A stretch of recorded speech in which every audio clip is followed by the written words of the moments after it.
Yay! Finally! That's what we've been waiting for! They seem to like it when I put this patty on the grill. I may be able to save this act yet. Roll with it, SpongeBob. Roll with it. There's more where that came from, folks. Yay! You like that? It's what we wanted all along! Hey Capcom, how's it going? I see you've been releasing hit after hit as of lately. You know, games people have actually been wanting. Not some generic space-flying game or a generic game nobody can remember. And to that I say thank the Lord in the sky cause it is raining quality titles. So today, why don't you take a seat, grab some popcorn because I want to talk about this Capcom Resurgence that's been happening lately. I want to say this resurgence started back in 2017 with the release of Resident Evil 7. The gap between 6 and 7 was about 5 years, and in between that gap, we did get a few other Resident Evil games. Some great, and some not so great. So Resident Evil 7 had a lot to carry on its shoulders, and you know, it managed to pull it off. Critics loved it, and fans all seem to agree it was a return to form. I myself haven't finished the game, but from what I played, it was a fun, spooky horror game. One of these days I'll go back and finish it. And something about the great sales and reception of Resident Evil 7 must have activated something in the minds of the higher-ups at Capcom. People like it when we release good games? Yes, of course we do. And after Resident Evil 7, Capcom fired all cylinders and released hit after hit.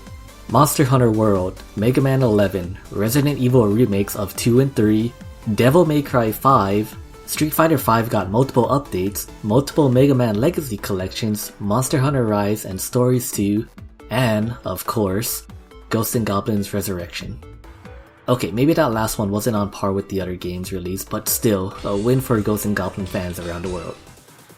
All these games released within the span of 4 years, and I'm just dumbfounded by Capcom. See, back in the late 80s, early 90s, Capcom was the company you knew for amazing games. If you saw that logo on the cardboard box at your local Toys R Us, you knew you were in for some quality shit.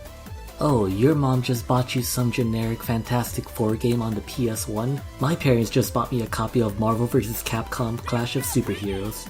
Capcom had a pretty steady track record from then up until the late 2000s. Then, in the late 2000s, something seemed off. They weren't releasing games at the same quality level as they did in the past. I don't want to point fingers of who was responsible for this, but you all should check out Stop Skeletons from Fighting's video on Keiji Inafune. He had a big influence on why Capcom shifted most of their game development projects onto Western studios, and these games were not so stellar. A lot of the reception from these games from this time period were not the greatest. Now, some of these games aren't bad, some are just okay, but some are just bad. And it's not like everything from this time period was what my little cousins would call, dog water. Street Fighter 4, Marvel vs. Capcom 3, the Monster Hunter games on 3DS, and the Ace Attorney franchise were all there to save the day when people needed to get the taste of dog water out of their mouth. But I feel like that dark time period had some damage to Capcom's image reputation. They just weren't the same company that would put out banger after banger like they did back in the day. Where were the fighting games like Darkstalkers, the action games like Beautiful Joe and Okami, and the niche turn-based RPGs like Breath of Fire? Okay, we don't talk about that one. Now when a child goes to Toys R Us and sees a game with the Capcom logo on it, they probably just scoff it off and go for the next big popular game.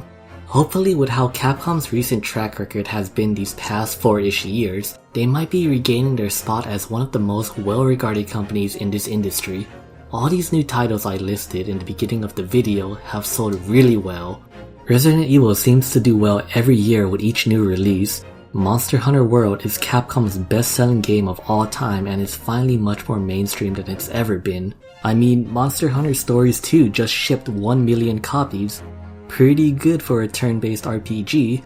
Mega Man 11 was a return to formula, and these legacy collections are great for people who missed out on these games and don't want to track down the original copy because holy fuck, those prices are outrageous. The Great Ace Attorney Chronicles, a collection of 2 Ace Attorney games that were never localized, is finally releasing in the West at the end of this month.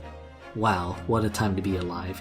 These games may not be selling as much as other games like your Call of Duties or your GTAs or hell, even Nintendo games, but they're all still quality titles and I hold them near and dear to my heart.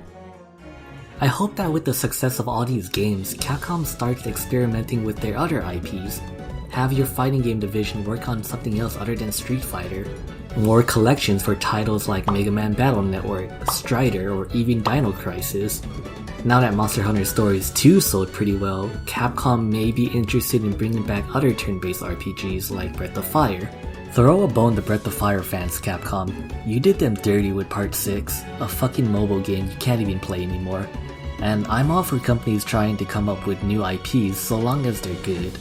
Eventually, people will get tired of seeing the same game over and over again, like a certain other franchise I will not name here. Innovation is always a good thing, and who knows, maybe they'll be the next big thing. I mean, people seem to enjoy Dragon's Dogma, one of the few new IPs Capcom released back in 2012. So here's to the future of Capcom. I hope to see what lies beyond tomorrow, but I think it's safe to say things are getting back on track for this company. And please play Monster Hunter Stories 2. The world is beautiful, the art direction is amazing, the monster designs are awesome, you can ride monsters, capture them to your advantage, even pet them. There's a decent story to be told, and this game is positively claudacious. Hey, thanks for sticking to the end of this video. So what did you all think? Leave your thoughts on what you think of this whole Capcom Resurgence era down in the comment section below. I had a lot of fun getting my thoughts onto this video and would love to know what you all think. Remember to click that like button, subscribe to the channel if you haven't, and of course, play Monster Hunter Stories 2. If you're not convinced on the game, maybe I'd be happy to change your mind in the future. Until next time, later.